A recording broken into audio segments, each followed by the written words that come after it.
A cold, desolate place, void of life and bent on destroying your soul. No, I'm not talking about this movie. I'm talking about January at your local Cineplex.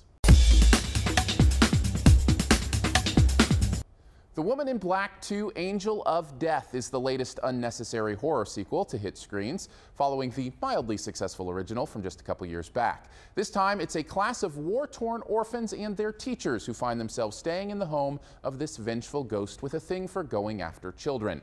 And what happens when one of the caretakers, with her own important backstory, takes it on herself to battle for their safety.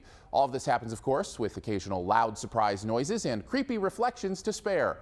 I don't know, maybe it's just me, but I'm so bored with these paint-by-number horror suspense movies. Seriously, nothing really happens. So the goal is to scare us, right? But just like with any genre, and I fully admit horror is likely my least favorite genre of all, but if I don't connect to the story or the characters, there is no reason for me to care enough to be scared. You can have as many things jump out at me as you like, it just doesn't matter. In fact, of all the genres, it seems to me horror suffers the most from cliché and mediocrity because of its well-worn tropes and tracks. A case could be made for rom-coms in this way as well, but with horror, it just seems if you don't do something to shake up the proceedings, there just won't be much that lingers beyond a few scary moments and images.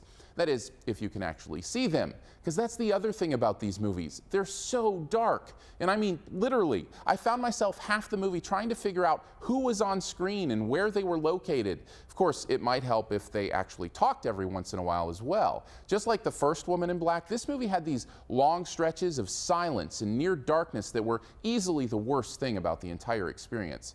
I guess my point is, if you're going to give me a quiet, dark room, don't be surprised when I fall asleep. Maybe I should make that the best thing, that it's a nice movie if you need a fairly uninterrupted nap. But since I try not to make my best and worst sarcastic, I'm sure I can find a couple of things I actually liked about this movie. First, I thought the lead actress was fine, even if everyone else was chewing the scenery a bit too much. And second, in those brief moments that you actually could see the screen, I thought it was really shot well with some beautiful imagery, which of course makes it even more of a shame that so much of it was hidden in a vain attempt at suspense through darkening the screen. At the end of the day, The Woman in Black 2 is a run-of-the-mill, mostly boring horror sequel with little new to offer. Even if it was well designed and shot, its reliance on darkness and silence isn't enough to scare up anything better than a D. Thanks for checking out this Your Movie Friend review. Stay tuned for this review's best ever challenge here in a bit. First, I want to throw some stuff up over here that you can click on. If you'd like to subscribe, which I'd very much appreciate, you can do that by clicking the big gray subscribe button. Want to see more? Well, I've also got reviews of the awards contenders Selma and Inherent Vice this week. You can also click the logo right up here to go to the all-new YourMovieFriend.com, where you can find a searchable database of reviews, as well as the written text of these videos. And finally, this review's best ever challenge. This is where you name the best movie ever in a particular category and also try to identify my choice. What is the best movie with kids escaping London during the bombing of World War II ever? I know that's a pretty specific one, but they're actually more than you might think.